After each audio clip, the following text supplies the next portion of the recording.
रीनीट होगा या मिलेंगे ग्रेस मार्क्स। देखो, रीनीट होगा या मिलेंगे ग्रेस मार्क्स ये तो बात है, लेकिन इसके साथ और एक बात है, और वो बात है कि आपका रिजल्ट तो अब कंफर्म डिले हो जाएगा। क्यों डिले हो जाएगा, सबसे पहले हम लोग इसके बारे में बात कर लेते हैं, फिर हम लोग ये भी बात कर लेंगे कि आपको आखिर रीनीट होने वाला है या ग्रेस मार्क्स मिलने वाला, आखिर क्या लास्ट फैसला होगा। तो सबसे पहले हम लोग अगर बात कर लेंगे, देखो 26 तारीख को जो एमपी हाई कोर्ट में, यहाँ जो हम एमपी हाई कोर्ट की बात कर रहे हैं, 26 तारीख को एनटीए के साथ सुनवाई हुआ था, ठीक है, जिसमें जो है वहाँ के जो याचिकाकर्ताओं के वकील थे उन्होंने कहा कि यहाँ पे जो भी डाटा दिखाया जा रहा है सॉलिसिटर जनरल तुषार मेहता के द्वारा, उसमें कुछ ना कुछ गड़बड़ी है, ठीक है। जिसके बाद एमपी हाई कोर्ट के द्वारा तारीख को बढ़ाकर 29 मई कर दिया गया, ठीक है। 29 मई को जब हम लोग पहुंचे वहां पे, तो हमारे फिर तारीख को बढ़ा दिया गया 5 जून को। क्यों बढ़ा दिया गया, क्योंकि जो हमारी सुनवाई का नंबर था वहां तक नहीं आ पाया था, इसलिए हम लोग 5 जून को आ गए। तो यहाँ से एक बात तो समझ में आ रही है कि इस केस को उतना ज्यादा सीरियसली नहीं लिया जा रहा है, ठीक है, इस केस को इतना ज्यादा सीरियसली नहीं लिया जा रहा है। लेकिन साथ के साथ एक बात और मैं आपको बता देता हूँ कि जैसे जैसे ये केस का जो डेट है वो आगे बढ़ते जा रहा है, साथ के साथ यहाँ पे सेंटर्स की संख्या भी बढ़ती जा रही है। अब मैं ये क्यों बोल रहा हूँ, आप यहाँ पे देख लो, यहाँ इंदौर के 18 और उज्जैन के 6 परीक्षा केंद्रों पर जो एग्जाम हुई थी 4 मई को, यहाँ पे जो दिक्कत हुई है, अब यहाँ पे टोटल आप जोड़ लो 18 + 6 टोटल 24 हो गया, ठीक है, 24 सेंटर। लेकिन जब ये केस हुआ था, जब यहाँ पे याचिका दर्ज की गई थी स्टूडेंट्स के द्वारा, तभी ये टोटल नंबर 11 था। साथ के साथ यहाँ पे जब ये केस हुआ उसके बाद एक और स्टेट यहाँ पे जुड़ गया था जो कि मद्रास था, और अभी यहाँ पे एक और स्टेट आ गया, यानी कि टोटल आपको यहाँ पे अभी 3 स्टेट्स का इन्वॉल्वमेंट देखने को मिल रहा है इस पूरे मैटर को लेके। अब देखो यहाँ पे सबसे पहली बात तो अब एक चीज समझ चुके हो कि ये जो आपका डिले हुआ है, ये जो आपका डिले हुआ है सुनवाई का डेट 5 जून जो हुआ है, इसकी वजह से आपका आंसर की तो डिले हो गया, ठीक है। आप इस चीज को समझो, आंसर की तो आपका डिले हो गया। जो आंसर की आपका आने वाला था 29 से 30 मई को, ये आपका नहीं आ पाया। मतलब आंसर की डिले हुआ तो ज्यादा चांसेस है कि आपका रिजल्ट भी डिले हो सकता है, इस चीज से प्रभावित हो सकता है, जो कि आपका 14 जून को आना है, ठीक है। अब यहाँ पे हम लोग बात कर लेते हैं जो हमारा मेन टॉपिक है कि रीनीट होगा या ग्रेस मार्क्स मिलेंगे। देखो पिछले साल का आपको बात पता ही है, अगर हम लोग 2024 की बात कर ले तो यहाँ पे काफी ज्यादा स्कैम हो गया था आपको नीट के एग्जाम में। यहाँ पे डायरेक्ट पेपर ही लीक हो गया था, ठीक है। पेपर लीक होने की वजह से यहाँ पे डायरेक्ट जो इन्वॉल्वमेंट हुआ था वो हुआ था सुप्रीम कोर्ट के द्वारा। सुप्रीम कोर्ट के द्वारा इन्वॉल्वमेंट होने के बाद क्या हुआ कि यहाँ एनटीए ने क्या किया, जब सुप्रीम कोर्ट इन्वॉल्व हो गई केस में, तो यहाँ पे एनटीए ने क्या किया कि जो जो प्रभावित थे उनको ग्रेस मार्क्स दे दिया, ठीक है, ग्रेस मार्क्स दिया गया। ग्रेस मार्क्स जैसे ही दिया गया फिर ग्रेस मार्क्स को वापस ले लिया गया। इसके बाद फिर से रीनीट हुआ, टोटल आप बोल सकते हो 1200 स्टूडेंट्स के करीब का रीनीट हुआ। रीनीट होने के बाद फिर से रिजल्ट को डिक्लेयर किया गया और सारी चीजें फिर से नॉर्मल हुई, काउंसलिंग हुआ और फिर एडमिशन हो गया। अब हम लोग आ जाते हैं प्रेजेंट सिनेरियो में, ठीक है, 2025, ठीक है, 2025 के एग्जाम की बात कर लेते हैं, जो कि आपका 4 मई 2025 को एग्जाम हुआ है। देखो 4 मई 2025 को जो आपका एग्जाम हुआ, वो जो पेपर आया था आप बोल सकते हो कि पूरे नीट की हिस्ट्री में, पूरे नीट के हिस्ट्री में वो पेपर बहुत ही ज्यादा टफ था, ठीक है, जिसकी वजह से जिन्होंने बहुत ज्यादा भी तैयारी किया होगा उनका भी एग्जाम अच्छे से नहीं गया। मतलब यहाँ पे सबको पता है कि इस बार जो क्वालिफाइंग मार्क्स होगा, जो स्कोर होगा गवर्नमेंट मेडिकल कॉलेज के लिए, वो ज्यादातर लोग प्रिडिक्ट कर रहे हैं कि 550+ में आप गवर्नमेंट मेडिकल कॉलेज आसानी से ले सकते हो, ठीक है। अब ये मैं आपको क्यों बता रहा हूँ, अब ये समझो, अगर यहाँ पे रीनीट हो जाता है, ठीक है, जितने भी सेंटर्स थे जो प्रभावित थे, जो दिक्कतें हुई थी, लाइन कटी थी और आंधी तूफान की वजह से जो प्रभावित हुए थे, अगर वो सारे सेंटर्स का अगर दोबारा रीनीट होता है तो यहाँ देखो प्रॉब्लम क्या हो सकती है। देखो 2025 का पेपर आया है टफ, ठीक है। अब मान लो ये जो स्टूडेंट्स है जो जिनका दोबारा एग्जाम होना, मान लो कि अभी फिलहाल ये जो है टोटल आपको 24 सेंटर्स वहां पे दिख गए और प्लस कुछ सेंटर और जोड़ लो इसमें, ठीक है। इनका जब एग्जाम होगा तो ये कंफर्म होना बहुत ज्यादा जरूरी है कि क्या जो टफनेस है, ठीक है, क्या जो पेपर का टफनेस है वो सेम हो पाएगा। मैंने पिछले ही वीडियो में आपको ये बात बताया था कि भाई आप यहाँ पे जो रीनीट करवाओगे, ये जो आपका रीनीट होगा, इसमें जो पेपर का जो टफनेस है वो सेम होगा, ये इंश्योर कैसे होगा। अब चलो मान लो कि पेपर का जो टफनेस है वो भी आप मैच कर लेते हो, लेकिन साथ के साथ आप ये भी तो देखोगे कि जो स्टूडेंट्स यहाँ पे एग्जाम देंगे,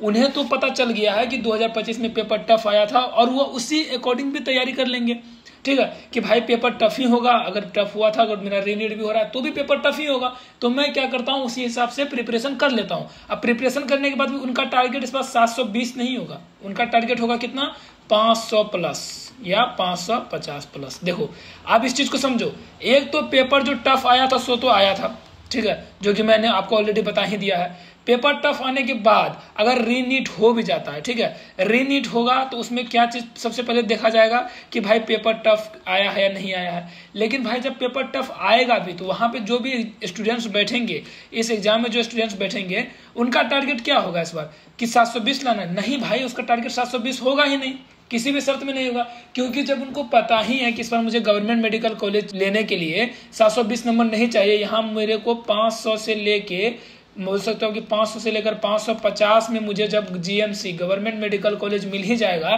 तो मैं 720 टारगेट क्यों करूंगा। अगर मान लो कि ठीक है रीनीट होता और पेपर का टफनेस बहुत ज्यादा भी रहता, ठीक है, बहुत टफ कर दिया जाएगा पेपर को, तो यहाँ पे जो स्टूडेंट्स पेपर देने बैठ रहे हैं उनको तो पता है कि 2025 का पेपर टफ आया है तो मुझे इसी अकॉर्डिंग एग्जाम देना है कि जो टफनेस लेवल है, हो सकता है कि मेरा रीनीट भी होगा तो एनटीए जो पेपर सेट करेगी हमारे एग्जाम के लिए उसको भी टफ ही करेगी। लेकिन जब टफ भी करेगी तो उसको ये भी साथ के साथ पता है कि मुझे 720 भी नहीं लाना है, मुझे लाना है 500 या 550।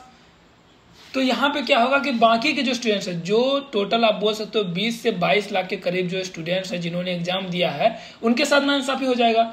ठीक है, नाइंसाफी कैसे हो जाएगा कि भाई उन्होंने जो एग्जाम दिया उनको तो पता नहीं था कि पेपर टफ होने वाला है, उन्होंने तो उसी सिचुएशन में एग्जाम दिया है। अब उनके मार्क्स काफी ज्यादा ऑलरेडी गिर चुके हैं, काफी स्टूडेंट्स ऐसे होंगे जिन्होंने ड्रॉप लिया होगा, काफी अच्छे से प्रिपरेशन किया होगा, हो सकता है पिछले साल गवर्नमेंट मेडिकल कॉलेज उनसे 2 से 4 नंबर के लिए छूट गया हो और इस साल बहुत ज्यादा नंबर से छूट रहा है, तो वो तो परेशान हो जाएंगे। फिर वो हाई कोर्ट पहुंच जाएंगे कि भाई ये क्या हो रहा है, वो हाई कोर्ट पहुंच के सेम ही बात करेंगे कि भाई ऐसा क्यों कर रहे हो आप। मान लो जब हमारा पेपर इतना ज्यादा टफ आया है तो आप क्यों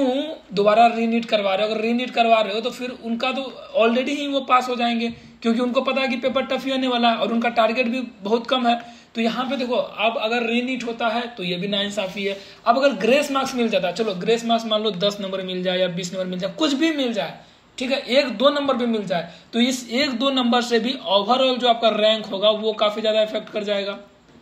अब ओवरऑल रैंक इफेक्ट कर जाएगा, आपको पता है कि जो गवर्नमेंट मेडिकल कॉलेज है वो 1-2 नंबर से ही छूटता है सबका, ऐसा नहीं कि बहुत बड़े नंबर के गैप से आपका गवर्नमेंट मेडिकल कॉलेज छूट जाता है, आपका गवर्नमेंट मेडिकल छूटता है 1-2 नंबर से। अब मान लो यहाँ पे 1 या 2 नंबर भी अगर आप ग्रेस मार्क्स किसी को दे रहे हो तो ओवरऑल जो आपका रैंक है उस पर तो काफी ज्यादा प्रभाव पड़ जाएगा। तो ये भी करना बहुत ज्यादा मुश्किल लग रहा है। अब देखो 2024 में रीनीट हो गया, इसके लिए सब इसलिए मान गए क्योंकि पेपर का लेवल कुछ खास नहीं था, मतलब जो हमेशा रहता है सेम ही लेवल का पेपर था, इसलिए स्टूडेंट्स को ज्यादा दिक्कत नहीं था, वो रीनीट के लिए मान गए थे। लेकिन इस साल पेपर टफ नहीं, काफी ज्यादा टफ आया। आप समझ सकते हो कि जितने भी कोचिंग इंस्टीट्यूट्स हैं, जितने भी काउंसलर्स हैं, वो सबके सब परेशान है, वो कोई एक्चुअल में नहीं प्रिडिक्ट कर पा रहे हैं। रियल प्रिडिक्शन कोई भी अभी तक गारंटी के साथ नहीं कर पा रहा है कि भाई कितना, मतलब इस बार जो है सेफ स्कोर क्या होगा, हाईएस्ट जो आपका जाएगा स्कोर वो कितना जाएगा, किसी को पता नहीं चल रहा। मतलब जो कोचिंग संस्थान काफी ज्यादा फेमस थे इस चीज के लिए, जो एग्जाम होते ही प्रिडिक्ट कर लेते थे कि भाई इस बार आपका इतना स्कोर होगा, आपका इतना मार्क्स पे हाईएस्ट जाएगा, टॉपर ये होगा, इस बार कोई प्रिडिक्ट नहीं कर पा रहा। आप समझो इस सिचुएशन में अगर आप रीनीट करवाते हो तो जो स्टूडेंट्स हैं उनके लिए कितना ज्यादा दिक्कत हो जाएगा, जो रीनीट के एग्जाम में नहीं बैठेंगे या जिनको वो ग्रेस मार्क्स नहीं मिलेगा। ठीक है, ये तो एक पॉइंट हो गया। दूसरा पॉइंट ये हो गया, तो भाई क्या चाहते हो, रीनीट ना हो, ग्रेस मार्क्स ना मिले और जो स्टूडेंट्स इफेक्ट हुए हैं, ठीक है, ये जो टोटल में 24 प्लस सेंटर्स की बात कर रहा हूँ फ्रॉम 3 स्टेट्स, ये लोग जो इफेक्ट हुए हैं उनका अगर मान लो उसके साथ नहीं करते हैं, हम लोग रीनीट नहीं करते हैं, ग्रेस मार्क्स नहीं देते हैं, तो उनका ओवरऑल जो है वो तो मान लो उनका भी मेहनत बेकार हो गया। ठीक है, उन्होंने जो मेहनत किया था, उन्होंने जो प्रिपरेशन किया था वो तो बेकार हो गया। तो देखो ये तो सच में एनटीए की बहुत बड़ी गलती बोल सकते हो आप कि हर साल कुछ ना कुछ अब दिक्कत आ ही रहा है। तो ये सारा चीज पहले से ही देखना चाहिए, जो गवर्नमेंट है, जो एनटीए जो एग्जाम करवाती है, उनको देखना चाहिए कि भाई ये सारे मिस्टेक्स ना हो, क्योंकि स्टूडेंट्स काफी ज्यादा मेहनत करके, काफी ज्यादा तैयारी करके एग्जाम देने आते हैं। लेकिन अब यहाँ पे क्या हो रहा है कि बहुत सारे स्टूडेंट्स हैं जिनका सेंटर इफेक्ट नहीं हुआ था, जिन्होंने अपने एग्जाम को अच्छे से दे दिया था, उनका कहना यह है कि भाई ठीक है, मैं मानता हूं कि बरसात हो गया था, तो क्या वो जो खिड़की के पास बैठे थे वो अपना पेपर अच्छे से नहीं लिखे होंगे, वो तो पेपर अच्छे से लिखे होंगे। जिनके पास मोबाइल का फ्लैश लाइट चल रहा था वो भी अपने पेपर अच्छे से लिखे होंगे। तो भाई मतलब सिंपल ये कहना है, जो अदर स्टूडेंट्स हैं जिनका एग्जाम सेंटर इफेक्ट नहीं हुआ था इन सारी चीजों से, उनका कहना है कि ऐसा नहीं है ना कि मतलब सबका पेपर खराब हुआ होगा, सारे के सारे अच्छे पेपर गएंगे। वो सब बहाना बना रहे हैं क्योंकि उन लोग को भी पता है कि पेपर टफ आया है, इसलिए वो भी बहाना बना रहे हैं ताकि दोबारा पेपर हो जाए या फिर उनको ग्रेस मार्क्स मिल जाए ताकि वो अच्छे से अपने काउंसलिंग करा के मेडिकल कॉलेजेस ले पाए। तो देखो यहाँ पे दोनों जो चीजें हैं काफी ज्यादा मतलब इस बार क्लैश कर रही हैं। अगर टफनेस नहीं होता तो सारे लोग मान जाते हैं कि चलो ठीक है रीनीट करवा लो, लेकिन इस बार रीनीट भी अगर होता है तो ये जो टोटल अब 20 लाख से जो 22 लाख का आपका जो नंबर दिख रहा है आपको, ये जरूर सुप्रीम कोर्ट पहुंच जाएंगे। मैं आपको बोल रहा हूँ इसलिए पहुंच जाएंगे क्योंकि पेपर का लेवल जो था इस बार काफी ज्यादा हाई था। सेम लेवल का पेपर आएगा नहीं आएगा, और अगर सेम लेवल का पेपर आएगा भी, जो स्टूडेंट्स बैठेंगे उस पेपर को देने के लिए उनके दिमाग में भी टारगेट इस बार 720 का नहीं होगा। लेकिन मान लो अगर आप नहीं करवाते हो रीनीट या ग्रेस मार्क्स नहीं देते हो तो यहाँ पे जो टोटल इतने सेंटर्स के जो स्टूडेंट्स जो प्रभावित हुए हैं उनके साथ नाइंसाफी होगा। तो यहाँ पे काफी ज्यादा मतलब आप समझ सकते हो कि दिक्कत आ गई है एनटीए के साथ भी, और साथ के साथ जो स्टूडेंट्स हैं उनके साथ भी काफी ज्यादा दिक्कत आ गई। शायद इसलिए भी ये जो है बहुत ज्यादा डिले होते जा रहा है। देखो 2024 में बहुत सारा चीज हुआ, स्कैम हुआ, काफी चीजें हुई, लेकिन एनटीए के कान में जूं तक नहीं रहेगा और उन्होंने डायरेक्ट रिजल्ट डिक्लेयर करके काउंसलिंग करके सारा चीज कर दिया था। तो इस साल भी शायद हो सकता है लास्ट में यही चीज 2024 वाला भी हो जाए, इसका भी एक चांस बन रहा है। तो अब देखना रहेगा हम लोग को आगे कि क्या होता है, स्टूडेंट्स के साथ इंसाफ होता है या नहीं होता है, ये सारी चीज तो हमें आगे देखना ही है। Thank you.